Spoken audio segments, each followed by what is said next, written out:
শ্রীমদ্ ভাগবত মহাপুরাণ এই বিষয়ে আমরা চর্চা করব।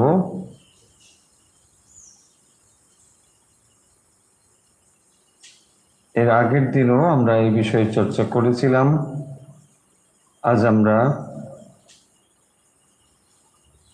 দ্বিতীয় দিন এই একই বিষয়ের উপর চর্চা করছি। আসুন আমরা শুরু করছি আজকে ভাগবত শ্রীমদ্ ভাগবত পুরাণ কথা। এর মঙ্গলাচরণ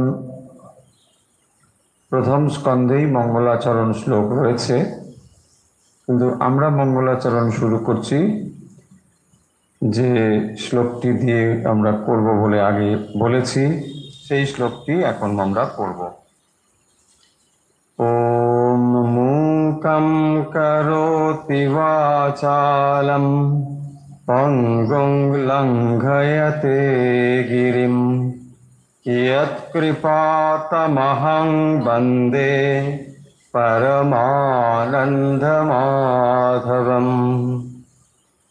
मूकं करोति वाचालं पङ्गुं लङ्घयते गिरिं यत्कृपातमहं वन्दे परमानन्दमाधवम्। যার কৃপায় मूकं करोति वाचालं, যিনি কথা বলতে পারেন না তাকে বলে মূক। সেই মূক তিনি আবার তার ঠিক উল্টো বাচালম, ভগবানের কৃপায় পঙ্গু লঙ্ঘয়তে গিরিম, যিনি পঙ্গু তিনিও গিরি লঙ্ঘন করে চলে যেতে পারেন, অর্থাৎ অসাধ্যকে সাধন করতে পারেন। ইয়ৎ কৃপা তমহম বন্দে, যার কৃপাতে এটি সম্ভব, তম অহম বন্দে পরমানন্দ মাধবম, সেই পরমানন্দ স্বয়ং ভগবানকে আমি বন্দনা করি।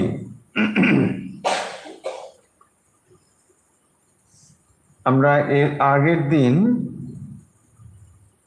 শ্রীমদ্ ভাগবতের সূচনা অংশ, অর্থাৎ প্রথম স্কন্ধের প্রথম শ্লোক, এটি এর আগের দিন আমরা খানিকটা আলোচনা করেছিলাম। শ্রীমদ্ ভাগবত এবং শ্রীমদ্ ভগবত গীতা এর দুটো যে এক নয়, আশা করি আপনারা সবাই মোটামুটি এত সময় জেনে গিয়েছেন বা আগের দিনের ক্লাস থেকে জেনে গিয়েছেন।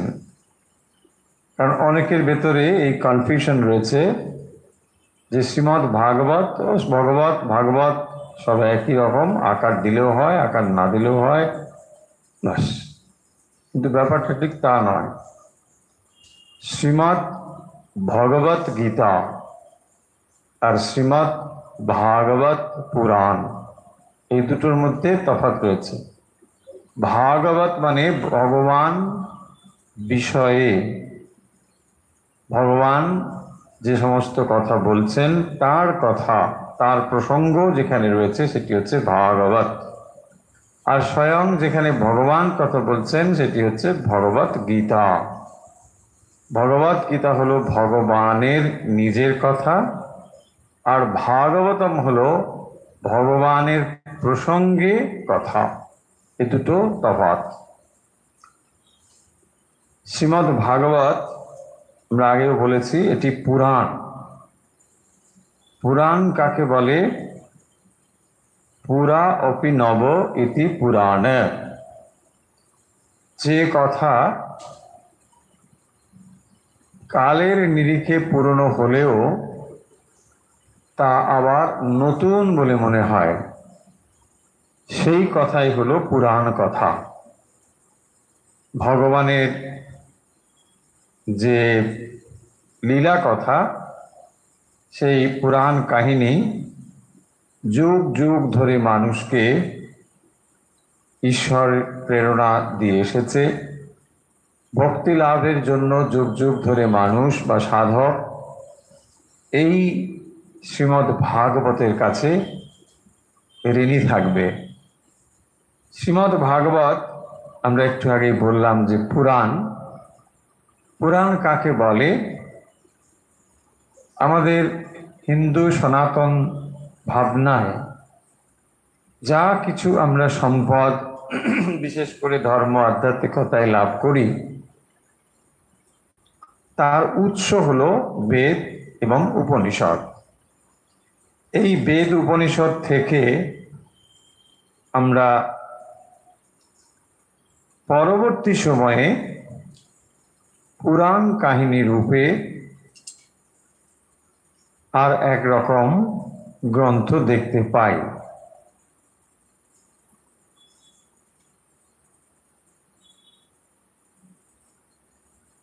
তো সেখানে এটি রচনা করা গ্রন্থ, ফলে বোঝাই যাচ্ছে যে এখানে এটা লেখা হয়েছে। এরকম অনেক পুরাণ রয়েছে এবং তার মধ্যে শ্রীমদ্ ভাগবত এটি অন্যতম। এবং এই পুরাণের ভেতরেও অন্যান্য পুরাণের যা বৈশিষ্ট্য, সমস্ত বৈশিষ্ট্য এখানে রয়েছে। পুরাণ মূলত যে বৈদিক শিক্ষা, সেগুলোকে সাধারণ মানুষের কাছে পরিবেশন করার জন্য এই ধরনের পুরাণ লেখা হয়েছে। কারণ এক সময় আমরা দেখেছি যে বৈদিক শিক্ষা সমস্ত মানুষের কাছে পৌঁছতো না, আবার সবাই এর অধিকারীও ছিলেন না। ফলে এই বৈদিক জ্ঞান সম্বন্ধে মানুষের আগ্রহ তো ছিলই, কিন্তু সেগুলোকে লাভ করার জন্য তার পরবর্তী সময়ে এই ধরনের পুরাণ রচনা করা হয়েছে। এবং সেই পুরাণের ভেতরে যেমন আমরা রাজাদের কাহিনী পাবো, তাদের রাজবংশ, বংশ পরিচয়, এর মধ্যে ইতিহাস রয়েছে, তত্ত্বকথা রয়েছে, দর্শন রয়েছে, এরকম নানা বিষয় এই পুরাণের মধ্যে রয়েছে। প্রশ্ন হতে পারে যে এত যদি পুরাণ থাকে, তার মধ্যে আমরা কেন এটাকে বেছে নিয়েছি? এই ভাগবত, শ্রীমদ্ ভাগবত এর একটি বিশেষ বৈশিষ্ট্য আছে। সাধারণত আমরা বুঝি পুরাণ মানে কিছু স্টোরি, গল্প, কিন্তু সমস্ত পুরাণ ঠিক স্টোরি নয়। স্টোরি তো আছেই, কিন্তু স্টোরি অবলম্বন করে এখানে তত্ত্ব পরিবেশিত হয়েছে।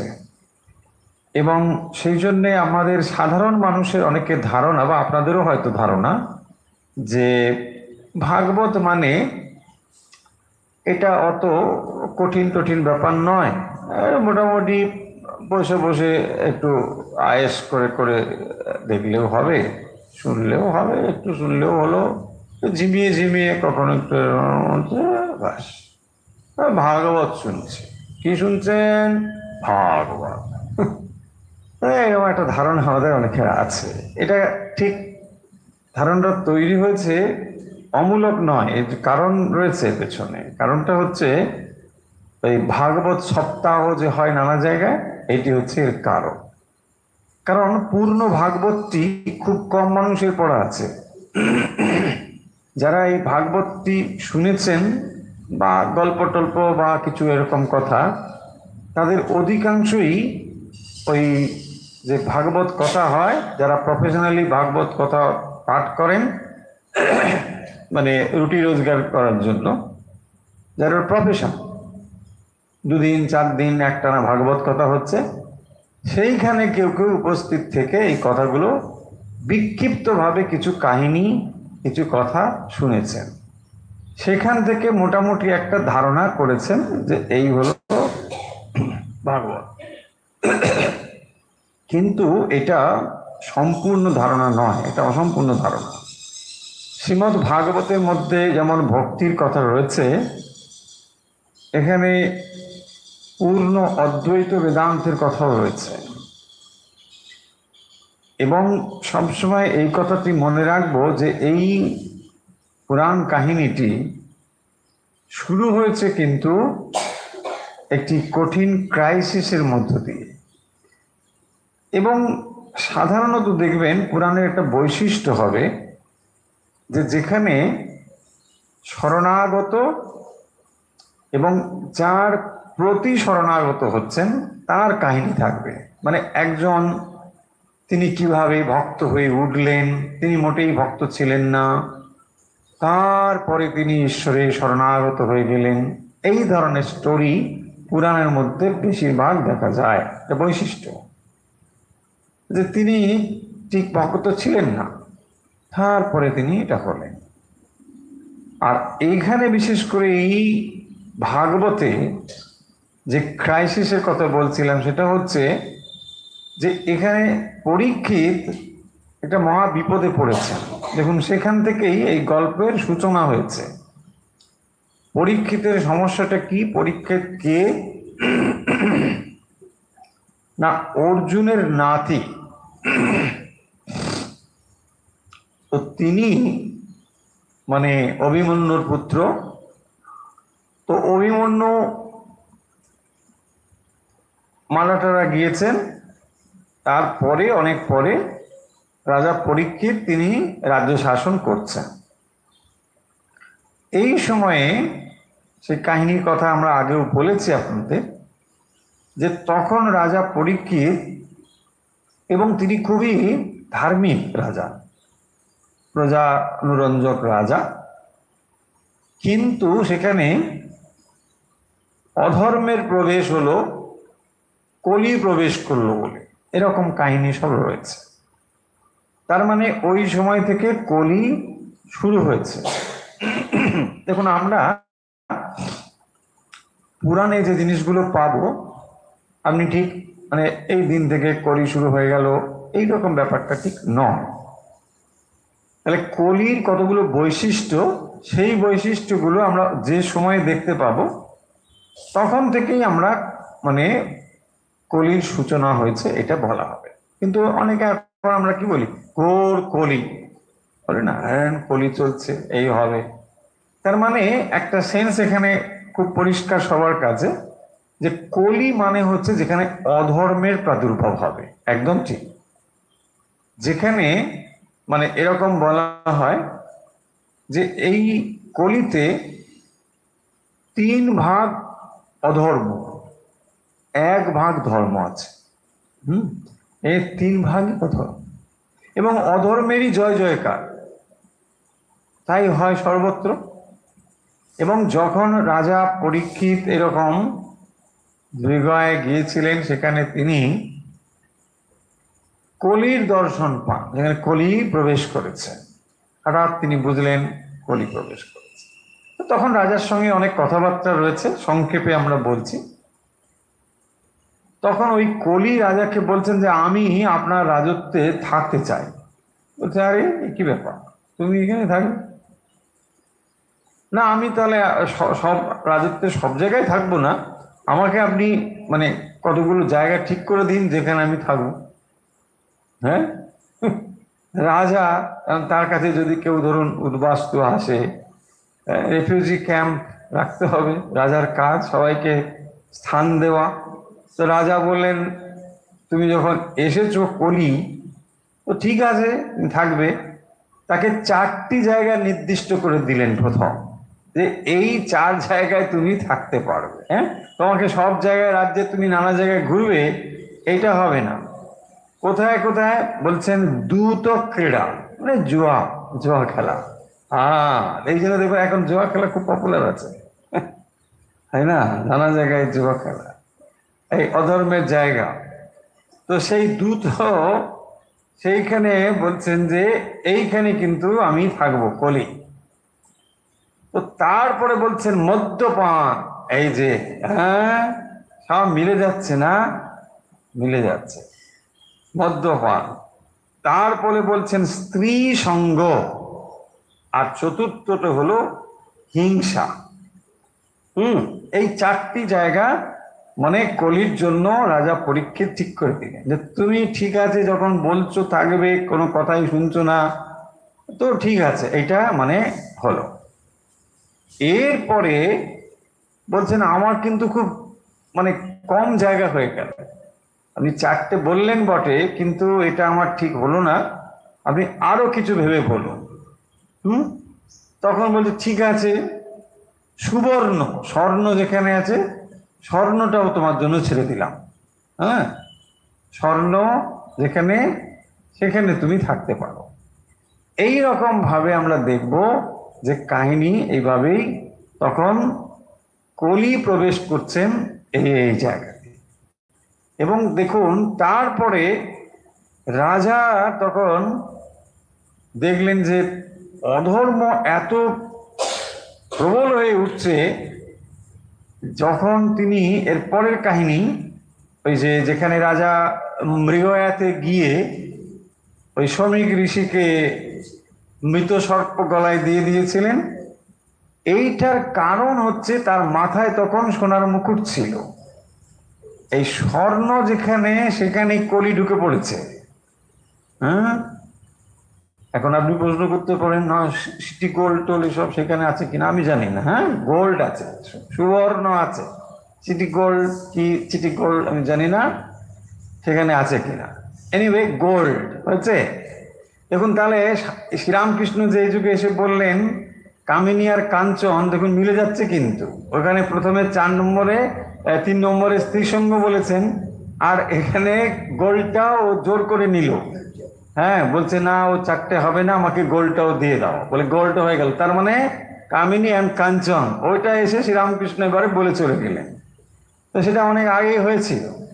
তারপরে রাজা দেখছেন যে আরে আমার অবস্থা এরকম তো কোনোদিন হওয়ার কথা নয়।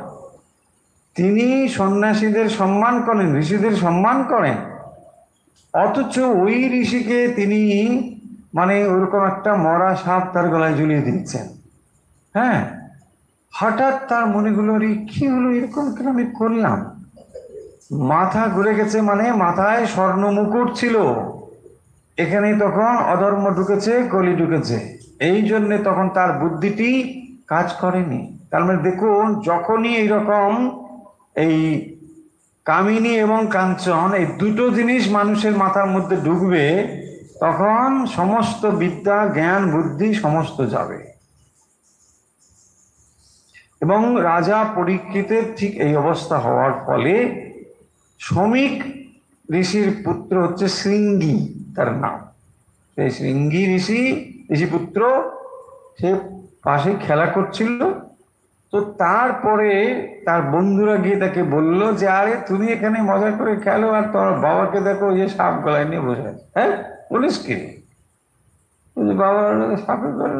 তারপরে ঋষিপুত্র তো ঋষি হলেও মানে ভালোই হবে তাই না, লঙ্কা ছোট হলেও ঝাল হয় তাই না, তো সেরকম খুবই ঝাল, ভালোই ঝাল। কিরকম, তিনি সঙ্গে সঙ্গে বুঝে গেলেন যে এইটা হচ্ছে রাজা পরীক্ষিত, আর তিনি সঙ্গে সঙ্গে অভিশাপ দিয়ে দিলেন যে এই অপমান রাজা করেছে, তার মাত্র 7 দিন তিনি বেঁচে থাকবেন, তার বেশি কিন্তু বাঁচতে পারবেন না। এবং কি হবে, তক্ষক সর্প গিয়ে তাকে মেরে ফেলবে। এইভাবে ভয়ঙ্কর একটা অভিশাপ হয়েছে। এবং এই অভিশাপ থেকে বাঁচার জন্য, কারণ তিনি জানেন ঋষি বাক্য কিছুতেই লঙ্ঘন করা যাবে না, বরং এখন কাজ আমার যে এই 7 দিন আমি বা মৃত্যুর যে কদিন বাকি রয়েছে কিভাবে তাকে আমি পজিটিভ ওয়েতে কাজে লাগাতে পারি, যাতে করে আমি একটা শুভ সংস্কার নিয়ে মানে শান্তভাবে পৃথিবী থেকে বিদায় নিতে পারি। এই প্রিপারেশন নিয়েই একেবারে এই অবস্থা থেকেই শ্রীমদ্ ভাগবত শুরু হয়েছে। ফলে এটা মজা করার জায়গা কিন্তু নয়। আমরা ভাবি যে না, ভাগবত মানে শুরু হয়ে গেল মজা, ও গীতা টিতা বড় কঠিন। কেউ কেউ লিখেছেন আগের দিনের ওই অল্প কথা শোনার পরে, বুঝি ভাবছিলাম বোধহয় মানে একটু জিরিয়ে নেওয়ার মতন হবে, কিন্তু কিন্তু সেরকম হচ্ছে না। কিরকম একটা হচ্ছে, তার থেকে বরং আপনি অন্য কিছু যদি একটু কিছু মানে গপ্পসপ্প করেন তাহলে ভালো হয়। মানে বুঝতেই পারছেন আমাদের টেন্ডেন্সিটা হচ্ছে মানে ওই রকম একটা মানে এন্টারটেনমেন্ট, হ্যাঁ, স্পিরিচুয়াল এন্টারটেনমেন্ট। মানে ধর্মটার একটু ছোঁয়া থাকলে ভালো, শুধু একেবারে এন্টারটেনমেন্ট হলে কেমন লাগে, তাই না? ভক্ত তো হাজার হোক, তো এন্টারটেনমেন্ট একেবারে সেটা হয় না। সেই জন্য একটু মানে স্পিরিচুয়াল এন্টারটেনমেন্ট।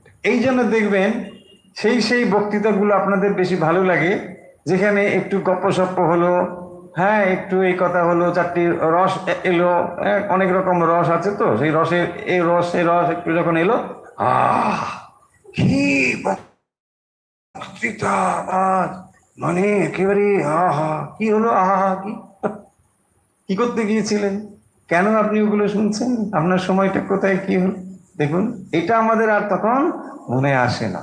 এই জিনিসগুলি হচ্ছে, তার মানে এই নয় যে এখানে কোনো রস নেই, একেবারে নিরস আপনাকে তা বলা হচ্ছে না। কিন্তু যখন স্টোরি থাকলেও স্টোরিটা হচ্ছে আপনার সেন্ট্রাল মানে ফোকাস নয়। কারণ একজন আসন্ন মৃত্যু মানুষের কাছে গল্প শোনার কোনো সময় নেই, প্রবৃত্তিও নেই। কিন্তু সেই গল্প কার গল্প? ভগবানের গল্প, ভগবানের লীলা কথা। তাই সেই গল্পের মধ্যে রস রয়েছে, সেই রসগুলোকে আস্বাদন করছে। কিন্তু আসন্ন মৃত্যু মানুষ তিনি নিশ্চয়ই আজে বাজে কাহিনী শুনে সময় নষ্ট করবেন না। সেই কারণের জন্য অনেকের ভুল ধারণা রয়েছে, এবং এই ভুল ধারণার কারণ হলো ওই 2 দিন 4 দিন 5 দিন ভাগবত পাঠ। এর জন্যই এটা হয়েছে, কেউ থর ভাগবতটাকে পড়ে দেখেননি। আর এই শ্রীমদ ভাগবত একটা এমন গ্রন্থ যার মধ্যে ভক্তি তো রয়েছে, ভক্তি তো মানে এর সেন্ট্রাল থিম, এর ভেতরে সবসময় ফল্গু ধারার মতো ভক্তি চলেছে। পাশাপাশি এখানে দ্বৈত অদ্বৈত বেদান্তের তত্ত্ব কিন্তু রয়েছে পূর্ণভাবে। তাই গল্পই কেবলমাত্র নয়, এখানে জ্ঞান ভক্তি কর্ম সমস্ত কিছু রয়েছে। তাই মানে পঞ্চম বেদ শ্রীমদ ভাগবতকে বলা হয়। কেউ যদি বেদ উপনিষদ না পড়ার মানে পড়ার না সুযোগ যদি পান, তাহলে এই শ্রীমদ ভাগবত যদি পাঠ করেন তাহলে সব জানতে পারবে। এত এখানে কথা রয়েছে, সরসভাবেই রয়েছে, এমন নয় যে এটা খুব কঠিন ভাবে বলা হয়েছে। তবে হ্যাঁ, আপনি যখন গীতা পাঠ করেছেন, গীতার যে সংস্কৃত তার থেকে এই সংস্কৃতের মধ্যে একটু তফাৎ আছে। শ্রীমদ ভগবত গীতাতে দেখুন, সেটাও ব্যাসদেবের লেখা, এটাও ব্যাসদেব রচিত, কিন্তু এই রচনার মধ্যে তফাৎ রয়েছে। এবং শ্রীমদ ভাগবতের মানে যে ছন্দ, যে সংস্কৃত সুললিত, অত্যন্ত গভীর, কিন্তু সবাই হয়তো তার তাৎপর্য গ্রহণে মানে ওই ব্যাকরণ শাস্ত্র এই জিনিসগুলো হয়তো আমরা নাও বুঝতে পারি। খুব একটা প্রয়োজনও যে রয়েছে তাও বলবো না, বিশেষ করে ভক্তের দৃষ্টিভঙ্গিতে প্রয়োজন অতটা নেই। কিন্তু এর মূল জিনিসগুলো আমাদের জানতে হবে, এবং সেই কারণের জন্য আমরা এটা পড়ছি। আশা করছি আপনারা নিরাশ বা হতাশ হবেন না, কারণ এর রসটা পেতে গেলে একটু সময় লাগবে। যে প্রথমেই এসে যদি মনে হয় একটা কিছু কাহিনী শোষণা হলো, দানব এসে গেল, এগুলো সবই রয়েছে, কিন্তু পরে ধীরে ধীরে আমরা সেখানে যাব। প্রথম স্কন্দ, এটা এর অনেকগুলো অধ্যায় রয়েছে, 19টা। তো আমরা সেগুলো একটু একটু করে পড়ব। এর সব কটা শ্লোক যে আমরা পড়বো তা নয়। যেমন ভগবত গীতা আমরা পড়েছি, প্রত্যেকটা শ্লোক ধরে, তা হয়তো দরকার হবে না। মূল বিষয়টি বোঝার জন্য যেটা যেটা দরকার হবে সেগুলো আমরা বলবো। এর প্রথম যে 3টে শ্লোক, মানে প্রথম স্কন্ধের প্রথম অধ্যায়ের প্রথম যে 3টি শ্লোক, এই 3টি শ্লোকের মধ্যে আবার প্রথম যে শ্লোকটি, এইটি একেবারে মানে এতটাই গুরুত্ব এর রয়েছে যে যখন আমরা মানে গায়ত্রী মন্ত্রের কথা বলি, দেখবেন এই ছন্দ, এই শ্লোকটি একেবারে গায়ত্রী মন্ত্রের মতোই পবিত্র। সত্যম পরম ধীমহি ভর্গো দেবস্য ধীমহি, ওখানে রয়েছে না? তো যখন আমরা দেখছি যে গায়ত্রী মন্ত্র যে যে স্টাইলে বলা হয়েছে, ভূর্ভুবস্য তৎসবিতুর্বরেণ্যম ভর্গো দেবস্য ধীমহি ধিয়ো য় ন প্রচোদয়াৎ, ঠিক একই গুরুত্ব দেওয়া হয় এই মন্ত্রটিকে। কোন মন্ত্র? প্রথম স্কন্ধের প্রথম মন্ত্র। এবং এই মন্ত্রটিতে যে কথা বলা হয়েছে ধীমহি, আমরা ধ্যান করি। কার ধ্যান করি? না পরম সত্যের ধ্যান করি। সত্যম পরম ধীমহি, সেই পরম সত্যের ধ্যান করছি। কে সেই পরম সত্য? না যিনি হচ্ছেন জন্মাদ্যস্য যতঃ, জন্মাদ্যস্য যতঃ, যার থেকে এই সমস্ত কিছু উৎপন্ন জাত হয়েছে। এই যে পরিদৃশ্যমান প্রপঞ্চ জগৎ, তার থেকেই, সেই পরমেশ্বর থেকেই উৎপন্ন হয়েছে। জন্মাদ্যস্য যতঃ, জন্মাদি, তার মানে তজ্জ তৎল তজ্জলান ইতি রয়েছে উপনিষদে মন্ত্র, তজ্জলান, তজ্জ তৎল, সেখান থেকে তজ্জলান, মানে যেখানে জাত হচ্ছে, যেখানে স্থিত হচ্ছে এবং লয় প্রাপ্ত হচ্ছে, তজ্জলান। তো সেই পরমেশ্বর থেকেই এই সমস্ত কিছু উৎপন্ন হয়েছে। জন্মাদি মানে জন্ম, স্থিতি, লয়, এই সমস্ত কিন্তু সেই পরমেশ্বরই তার কারণ। এবং তারপরে আমরা যে পরবর্তী অংশটি, অন্যয়াদি ইতরত স্বার্থেষু অভিজ্ঞ স্বরাট তেনে ব্রহ্মহৃদাজ আদি কবয়ে মুহ্যন্তি যৎসুরয়ঃ, এই পর্যন্ত এর আগের দিন আমরা বলেছিলাম। পরবর্তী অংশ আজকে আমরা পড়ছি, দেখুন। তেজো বারি মৃদাম যথা বিনিময়ো यत्र त्रिसर्गो मृषा धम्ना स्वेन सदा निरस्त कुहकम सत्यम परम धीमहि। तेजो वारि मृदाम यथा विनिमयो यत्र त्रिसर्गो मृषा धम्ना स्वेन सदा निरस्त कुहकम सत्यम परम धीमहि। আমি সেই পরম সত্যের ধ্যান করি।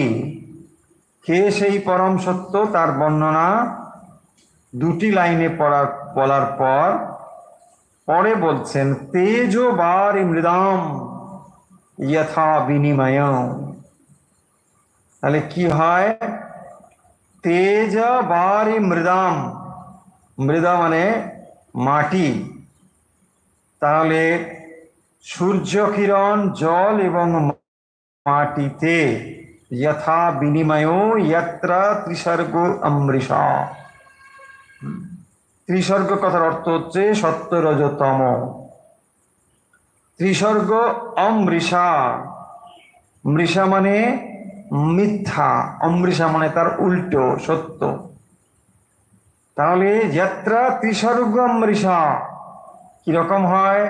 তেজো বারি মৃদাম যথা বিনিময়া, তাহলে সূর্য কিরণ, জল এবং মাটিতে যেমন ভাবে ভ্রম তৈরি হয়, ঠিক সেরকম বলছেন যে যেটা সেখানে নেই যেন সেখানে সেটা রয়েছে বলে মনে হয়।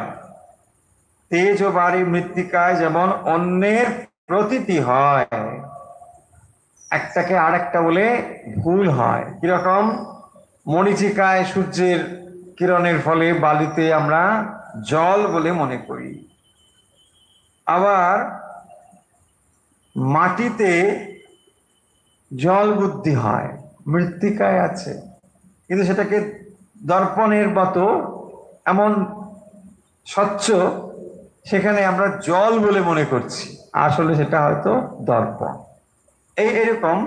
তারপরে বলছেন যে এই রকম যে আমাদের হয় মৃদাম, মৃত্তিকাতে বাড়ি বা বাড়িতে মৃত্তিকা, এরকম যে ভুল হয়, সেই ভুলটি মানে এই ভ্রান্তি, এটা বলছেন যে এই যে ভ্রান্তি, সেই রকম পরমেশ্বরে সত্য রজ তম মায়ার সৃষ্টি সত্য রূপে প্রতীত হয়। পরমেশ্বরের উপরে কি আছে? সত্য রজ তম। এই মায়ার ফলে সেটাকে সত্য বলে প্রতীত হচ্ছে। কোনটাকে? এইটাকে, এই পরিদৃশ্যমান জগৎকে সত্য বলে মনে হচ্ছে। কিরকম? তেজ বারি মৃদাম যথা, বালিতে যেমন দেখে আপনার মনে হয় যেন জল চিকচিক করছে, ওখানে জলই রয়েছে, কারণ আপনি তৃষ্ণার্ত, জলের অপেক্ষা করেন, তাই আপনি বালিতে জল দেখছেন।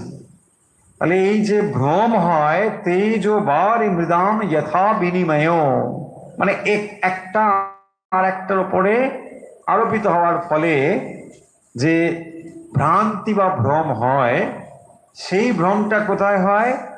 এই পরমেশ্বরেও আমাদের সেই ভ্রম হচ্ছে। দেখুন, সেই পরমেশ্বরই রয়েছেন, কিন্তু ত্রিসর্গ মৃষা, ত্রিসর্গ সত্য রজতম, এই সত্য রজতম হচ্ছে মায়ার গুণ। তাহলে সেই মায়া থাকার ফলে যেটা আসলে মিথ্যা, সেই মিথ্যাটিকে সত্য বলে মনে হচ্ছে। কিরকম? তেজ বারি মৃদাম।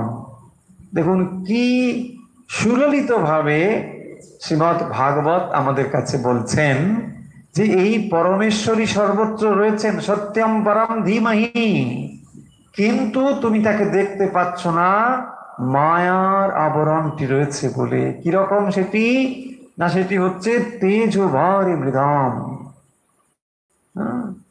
এইগুলো যখন একটির উপর আরেকটি আরোপিত হয়, তখন ভ্রান্তি তৈরি হয়, এবং সেই ভ্রান্তি দর্শনের ফলে সত্যটাকে আমরা না দেখতে পেয়ে ভুল জিনিসটির প্রতি আকর্ষিত হই। তাহলে এই জগতের পেছনে যে আমরা ছুটে চলেছি, এটি মিথ্যা দর্শনের ফলে, সত্য জ্ঞান না থাকার ফলে এই মিথ্যা জ্ঞান হচ্ছে, এবং তার ফলে আমরা ধাবিত হচ্ছি, মিথ্যা জিনিসটিকে গ্রহণ করবার জন্যই ধাবিত হচ্ছি। দেখুন, মিথ্যা যেটা সম্পূর্ণভাবে মিথ্যা, সেইটাকে আমরা সত্য বলে ভাবছি। কেন? এখানে এক্সাম্পল দিয়ে বুঝিয়ে দিচ্ছেন যে যদিও সেখানে বালি রয়েছে, কিন্তু এই সূর্যের কিরণ সেখানে এমন ভাবে পড়ছে যে তুমি বিভ্রান্ত হয়ে যাচ্ছ। হরিণ বিভ্রান্ত হয়ে যাচ্ছে, হরিণ ছুটে যায় মরুভূমিতে জলের জন্য, যে ওখানে জল আছে বলে সে ছুটে যাচ্ছে, কিন্তু আসলে সেখানে জল নেই। দুর্যোধন ওই প্রাসাদে প্রবেশ করছেন, দ্রৌপদী সেখানে রয়েছেন, এটা মূল মহাভারতে কিন্তু নেই, ঘটনাটা অন্য জায়গায় প্রক্ষিপ্ত। যাই হোক, সেটা নয়। তো সেখানে তিনি দেখছেন যে জলটাকে তার স্থল বলে মনে হচ্ছে। হ্যাঁ হ্যাঁ, তারপরে এক জায়গায় গিয়ে দেখছেন এটা দেখে মনে হচ্ছে না, এটা তো ঠিকই আছে, স্থলই মনে হবে। তারপরে গিয়ে পড়লেন একবার জলের মধ্যে। হ্যাঁ, এই যে সত্যটাকে তিনি ধরতে পারছেন না। এবং আমাদের অনেক সময় হয়, আমাদের অনেক সময় নয়, সর্বদাই হয়ে চলেছে। আপনি দেখবেন কোন একটা জায়গায় খুব যখন একবারে সুন্দর ট্রান্সপারেন্ট গ্লাস দিয়ে মোড়া থাকে চারিদিকটা, আপনি তখন বুঝতেই পারেন না কোনটায় কোন দিকে ঢুকছেন, মানে বোঝাই যায় না যে এইদিকে ওয়ালটা ঠিক না এইদিকে ওয়ালটা, নাকি ওইদিকে কোনটা দিয়ে যাবেন আপনি বুঝতেই পারবেন না। যদি আপনি একা হয়ে যান তাহলে তো মানে মুশকিলই হবে, বেরোতেই পারবেন না। কারণ কোনটা যে সত্যিকারের ওয়াল আর কোনটা যে রিফ্লেক্টেড ওয়াল বুঝতেই পারবেন না। আপনি আপনি গিয়ে জোর একটা ধাক্কা খাবেন। হ্যাঁ, সেই জন্য অনেক সময় এরকম যেখানে ভ্রান্তি হতে পারে, একটা কিছু লিখে হয়তো গোল একটা দেওয়া থাকলো, কিছু একটা কালার দেওয়া থাকলো, যাতে করে আপনি বুঝতে পারেন যে এটা আসলে গ্লাস আছে। বোঝা যাচ্ছে? এই যে ভ্রান্তিটা হয় আমাদের প্রাত্যহিক জীবনে, ভ্রান্তির অভিজ্ঞতা রয়েছে। এই ভ্রান্তিটাকেই বলছেন যে যেমন সত্যটাকে আমরা তখন কি করছি দেখুন, ভুল করে দেখছি। এখানে যে আপনি ভুল দেখছেন এটা তো একেবারেই সত্য, কিন্তু এইটাকেই আপনার ভুলটাকে তখন সত্য বলে মনে হচ্ছে। ঠিক সেরকম ভাবে এই জগৎটাকেও আমাদের, যেভাবে আমরা জগৎটাকে সত্য বলে মনে করছি, বাস্তবিক জগৎ সেভাবে নয়। কি তাহলে? পরমেশ্বর বলছেন জ্ঞানমাদ্যস্য যতঃ, সেই যতঃ মানে পরমেশ্বর, পরমেশ্বর থেকেই এটা সৃষ্টি হয়েছে এবং তিনি হচ্ছেন চৈতন্য স্বরূপ। সেই চৈতন্য স্বরূপ থেকেই এই সমস্ত কিছু সৃষ্টি হয়েছে। এই গূঢ় কথাটি শ্রীমদ্ ভাগবত প্রথমে মনে করিয়ে দিচ্ছেন। তেজো বারি মৃদাম যথা বিনিময় যত্র ত্রিসর্গ অমৃষা। ত্রিসর্গ অমৃষা মানে সত্য। ধামনা স্বেন সদা নিরস্ত কুহকম। তাহলে সেই যে পরমেশ্বর তিনি কিরকম না, স্বেন ধামনা তার নিজের তেজের দ্বারা, স্বেনা নিজের ধামনা নিজ তেজের দ্বারা সদা সর্বদা সমস্ত অবস্থাতেই, মানে অতীত বর্তমান ভবিষ্যৎ সর্বাবস্থাতেই তিনি কিরকম না নিরস্ত কুহকম। কুহক মানে হচ্ছে মায়া। নিরস্ত কুহকম যার মধ্যে মায়া দূরীভূত হয়েছে, মায়া কপটতা দূরীভূত হয়েছে যার, নিরস্ত কুহকম।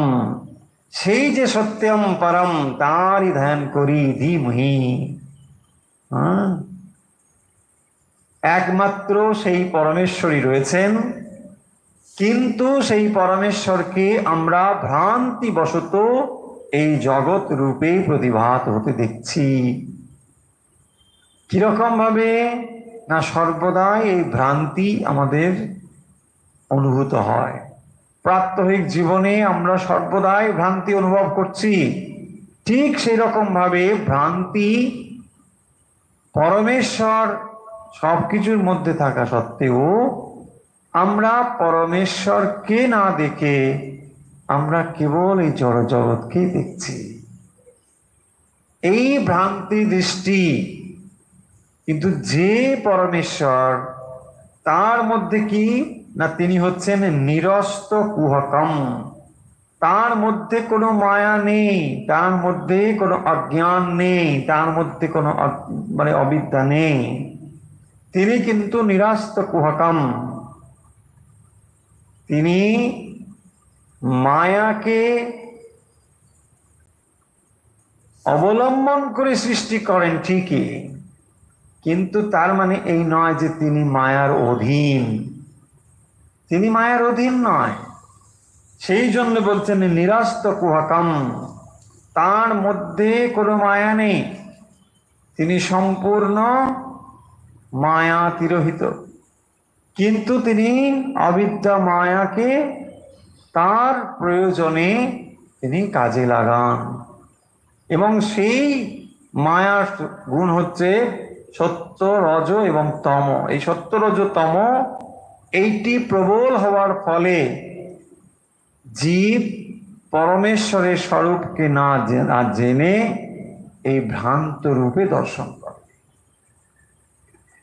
সেই ভ্রান্তিহীন যে পরম সত্য, আমরা তার ধ্যান করি। ধামনাশেন সদা নিরস্ত কুহকম সত্যম পরম ধীমহি। সেই পরম সত্যের ধ্যান করি। দেখুন তাহলে এই মন্ত্রটি, এই শ্লোকটি আমরা আরেকবার পড়ে দিই। এই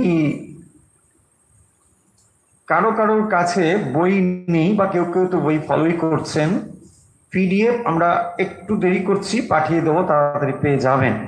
এই মন্ত্র শ্লোকটি আমরা এর আগের দিন পড়েছি, এটি আপনি ফলো করতেও পারেন, মানে এমন কিছু নয়, কঠিন কিছু নয়। যে কথাগুলো রয়েছে বারবার বলছি, দেখুন।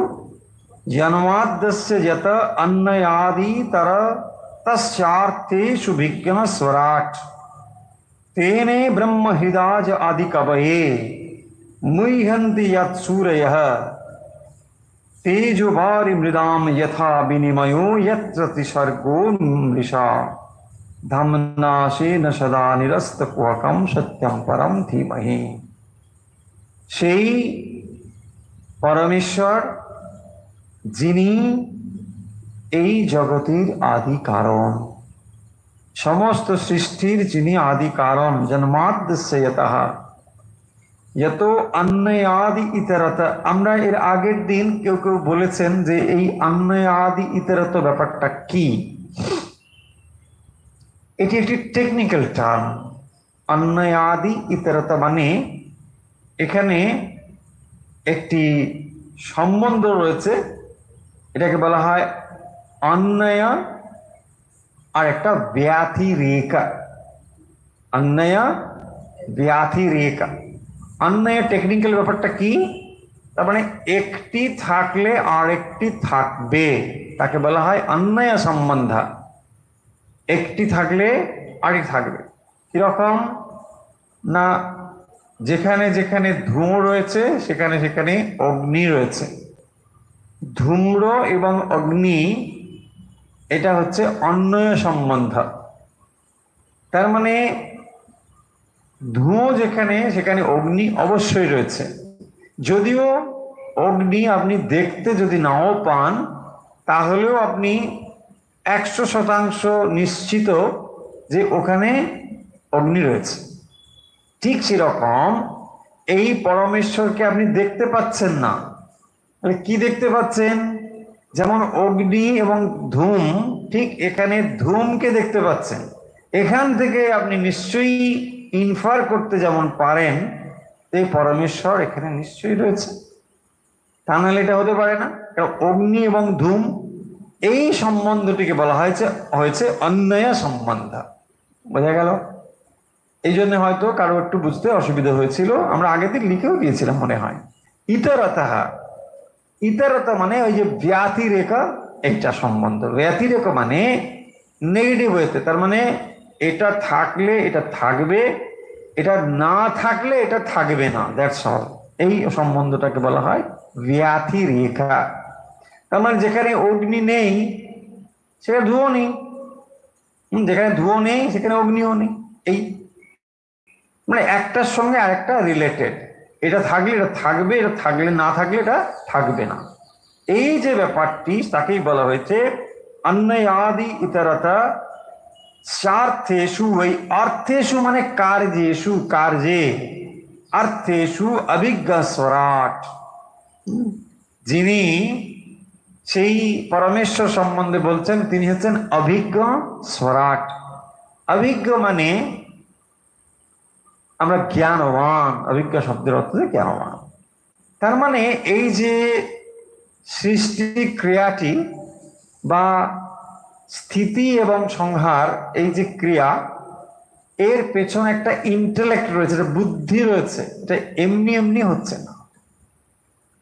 সেই জন্য বলা হয়েছে অভিজ্ঞা, জ্ঞানবান। এখানে একটা জ্ঞানের ব্যাপার রয়েছে।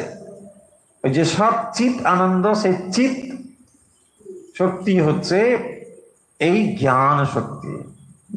সৎ মানে অস্তিত্ব, এক্সিস্টেন্স, চিত হলো জ্ঞান এবং আনন্দ হলো আনন্দ। সৎচিত আনন্দ, এবং তিনি হচ্ছেন স্বরাট। স্বরাট কাকে বলে এর আগের দিন আমরা বলেছিলাম। স্বরাট মানে হচ্ছে যিনি স্বতঃ প্রকাশিত হতে পারেন, তাকে বলা হয় স্বরাট। যার প্রকাশ কারো উপর নির্ভর করে না, তাকে বলা হয় স্বরাট।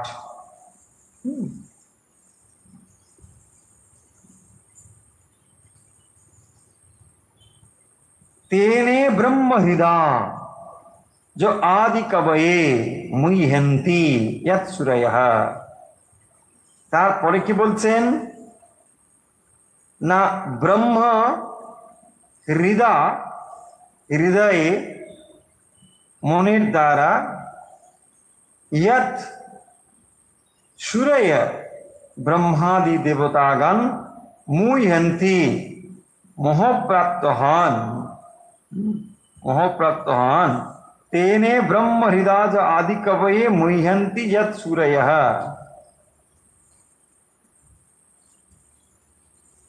তারপরে তাহলে কি বলছেন, তারপরে বলতে লক্ষ্য করুন যে বেদে ব্রহ্মাদি দেবতাগণ মোহপ্রাপ্ত হন, সেই বেদকে যিনি ব্রহ্মার হৃদয়ে মনের দ্বারা সঞ্চার করেছিলেন, এই হচ্ছে এর অর্থ।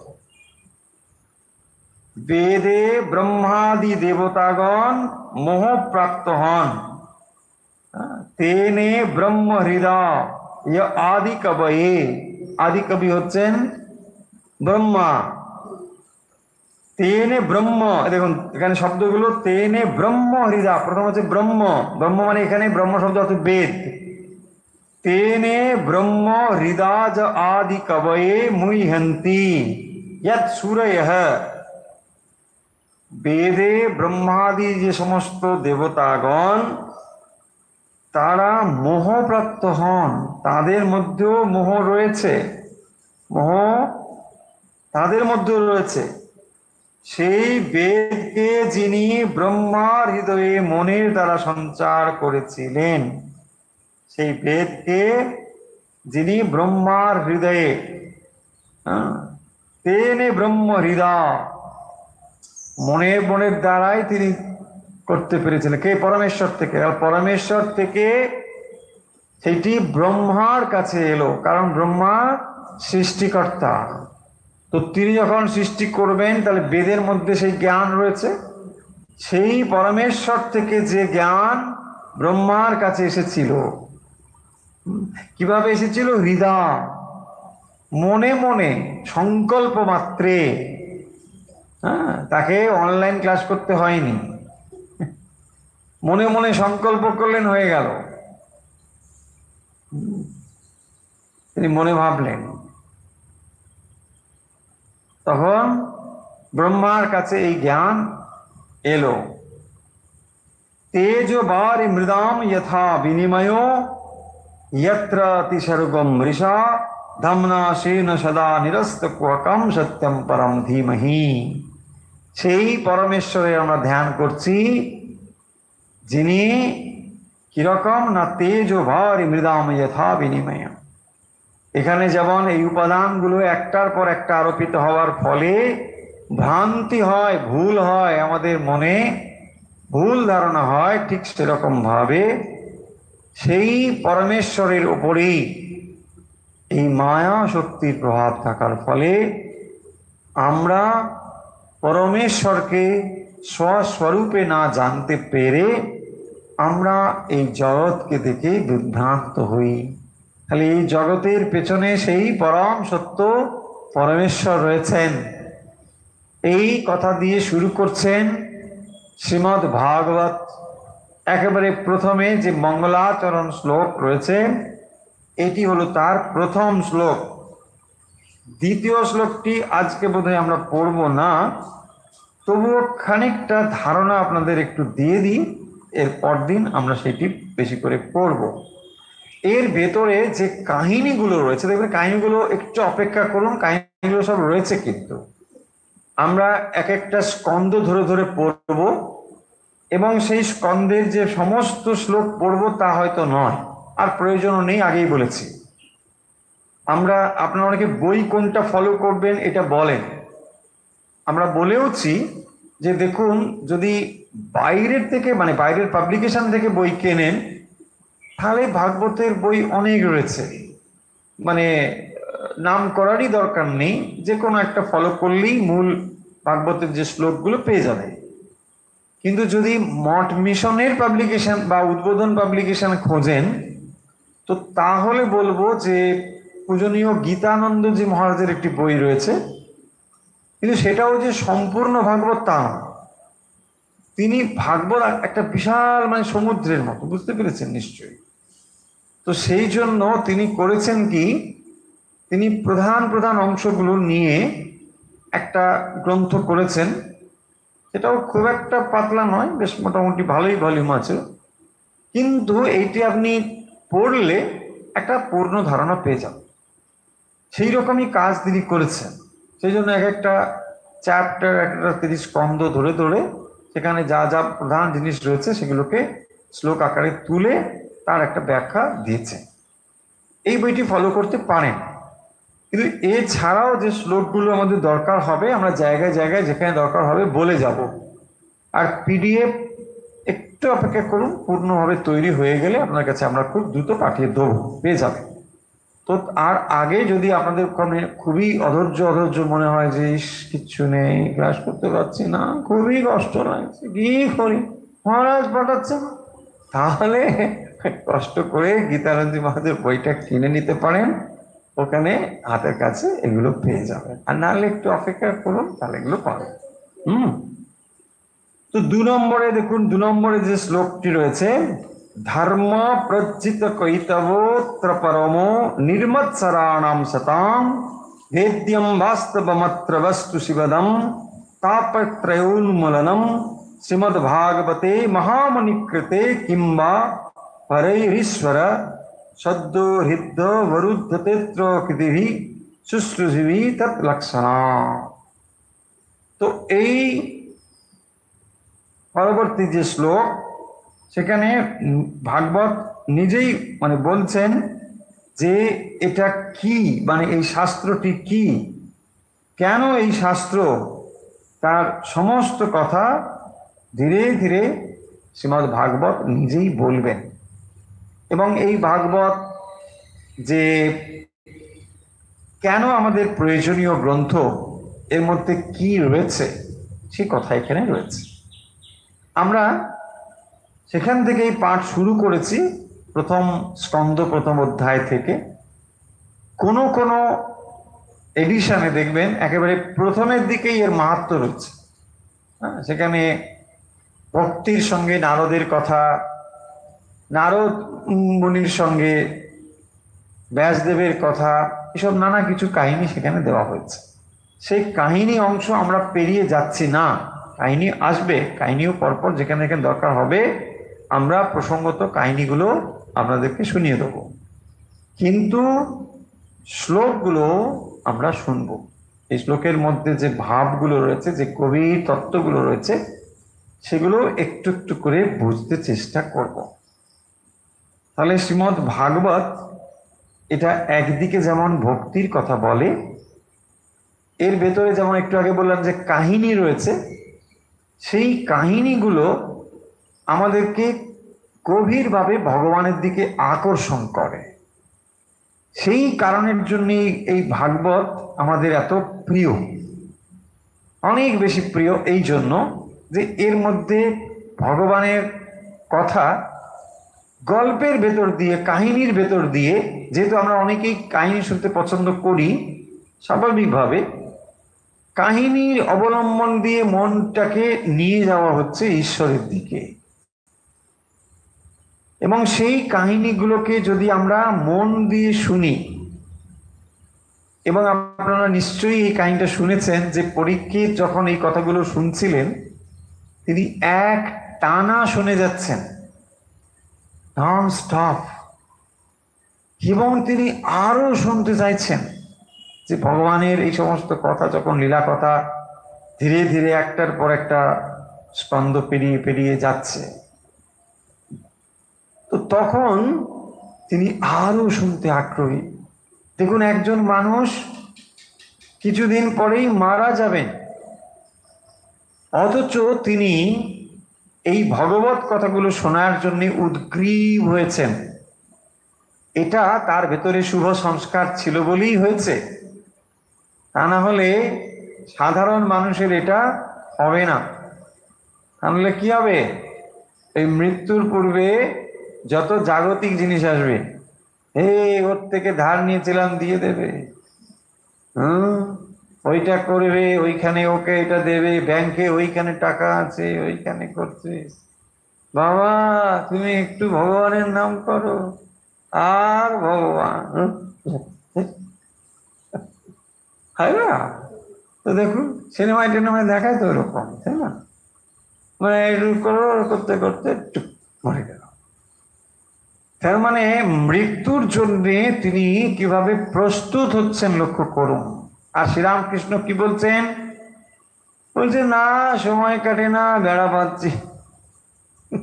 কি করবে? সময় কাটে না, বসে বসে বেড়া বাঁধছে। হ্যাঁ, 80 বছরের বৃদ্ধ, কিন্তু কি করবে? বলছে না, আমি না একা থাকতে পারি না, কাজ না হলে আমি বাড়ি পাবে বা। হ্যাঁ, ওয়ার্কহলিক, অ্যালকোহলিক বলেছে, ওয়ার্কহলিক। কাজ একটা ছাড়া সে থাকতে পারবে না। এই হচ্ছে আমাদের অবস্থা। আর শ্রীমদ্ ভাগবতে রাজা পরীক্ষিত তিনি ভগবত কথা শোনার জন্য প্রস্তুত। এবং একটা দৃষ্টি থেকে দেখলে দেখুন, রাজা পরীক্ষিত অন্তত নিশ্চিত যে 7 দিনের আগে তো মারা যাবে না, তাই না? ঋষি বলেছেন 7 দিন পরে মৃত্যু হবে, কিন্তু দ্বিতীয় দিনে মৃত্যু হয়ে যাবে এটা কিন্তু হবে না। ঋষি বাক্য একটু এদিক ওদিক হবে না। কিন্তু আমরা জানি না যে 7 দিনও আদৌ আমাদের হাতে আছে কিনা, আমরা জানি না। কিন্তু আমরা বড়ই নিশ্চিন্ত জীবন যাপন করছি। শ্রীমদ্ ভাগবত আমাদের এই কথাগুলো মনে করিয়ে দেয় যে সর্বদাই মৃত্যুর জন্য প্রস্তুত থাকো। এটা ভয়ঙ্কর কথা নয়, এটা ভয় পাইয়ে দেবার কথা নয়। বলছিস তাহলে ভোগ করবো কি করে? কি ভোগ করবে? কি ভোগ করবেন? শুধু কি আমরা আর আটি, ব্যাস, চামড়া খেলে অম্লশূল, কি ভোগ করবেন? শ্রীরামকৃষ্ণ বলছে। হ্যাঁ, কিন্তু মৃত্যুর কথা মনে রাখলে জীবন আরো বেশি আনন্দময় এবং গুরুত্বপূর্ণ হবে, ঠিক ঠিক ফ্রুটফুল হবে। প্রস্থান আছে বলেই জীবন এত মাধুর্যময়। সেই জন্যই দেখবেন যে যা কিছু করবার রয়েছে তাড়াতাড়ি করে ফেলতে হবে। এই যে একটি প্রস্তুতি, এই যে একটি ব্যস্ততা, এই ছন্দ যদি জীবনে না আসে তাহলে জীবন কখনোই পূর্ণতার দিকে যেতে পারে না। শাস্ত্র পাঠের এটাই হচ্ছে তাৎপর্য। সে পুরাণী হোক আর বেদ উপনিষদই হোক আর যাই হোক, শাস্ত্র আমাদের বারবার এটাই মনে করিয়ে দেয় যে প্রস্থানের জন্য প্রস্তুত হতে হবে। যে কোনো মুহূর্তে প্রস্থান আসতে পারে, তুমি তার জন্যে প্রস্তুত হয়ে থাকো। শাস্ত্রগুলো এটাই বারবার মনে করিয়ে দিচ্ছে। কিন্তু আমরা সাধারণ মানুষ এগুলোকে মানে সত্য জেনেও আমরা চোখে মানে হাত দিয়ে ঢাকা দিয়ে বসে থাকতে চাই। না না না, এই সব মৃত্যু। স্বামীজিকে একবার এক যুবক প্রশ্ন করেছিল যে স্বামীজি, যদি আমরা মৃত্যু মৃত্যু চিন্তা করি তাহলে জীবনটাকে ভোগ করবো কি করে? স্বামীজি বলছেন, তো তুমি যদি নাই চিন্তা করো কিছু, তাহলেও কি তুমি মৃত্যুকে এড়াতে পারবে? পারবে না। মৃত্যু এসে হাজির হবেই। তাহলে মৃত্যু যেটা এসে হাজির হবে, তুমি প্রস্তুত হয়ে যদি তার সামনে যাও, এটা ভালো নাকি অপ্রস্তুত হয়ে যাবে ভালো? তাই না? ধরুন কালকে আপনার একটা পরীক্ষা আছে, আপনি হঠাৎ করে হাজির হয়ে গেলেন, তার থেকে আপনি যদি প্রস্তুত হয়ে যান খানিকটা, তাহলে বেটার হবে কিনা? বলছে না, আমি ঠিক আছে, মেন্টালি প্রিপেয়ার আছি। এক্স্যাক্টলি ওটাই স্বামীজি বলছেন, যে মৃত্যু আছে এটা তো সত্যই, তুমি তাকে যতই ঢেকে রাখো, বলছো না না না না, তো এসব বলতে নেই। হ্যাঁ, এসব বলতে নেই, রাত্রে তো বলতেই নেই, একদম বলতে নেই, শব্দ কিচ্ছুতেই বলতে নেই। না বললে কি হবে? না বললে কি তিনি আসবেন না? ঠিক সময় এসে যাবে। বলছে না, আমার ঘড়ি একটু ভুল চলছে, তুমি এখন এসো না যাও। বলছে না না, আমার ঘড়ি আলাদা আছে, তোমার দেখে নাও, তোমার কোথা থেকে ঘড়ি কিনেছো। তাই না? একদম 1 সেকেন্ড এদিক ওদিক হবে না। দেখুন, এটাই জীবন, এখানে হতাশ হওয়ার কিছু নেই। সত্যটাকে সত্যভাবে সহজভাবে নিতে হবে এবং নিয়ে আপনাকে এগোতে হবে। দেখবেন, কেউ আমরা পূর্ণ জীবন পাই, কেউ আমরা পাই না।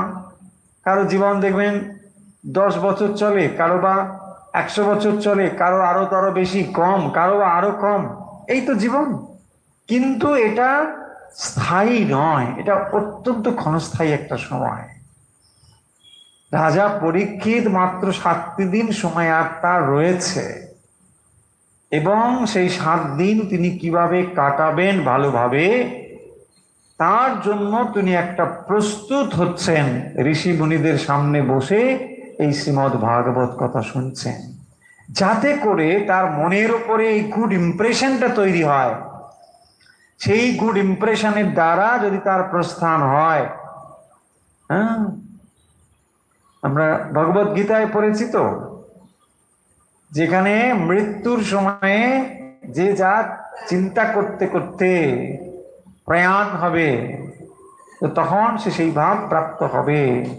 তাই অ্যাকশনকে যদি আমরা খুব ডিপলি করতে থাকি, তাহলে সেটা সংস্কারে রূপান্তরিত হবে, এবং সেই সংস্কারই আপনাকে পরবর্তী সময়ে একটা উচ্চ উচ্চ ভাব দেবে।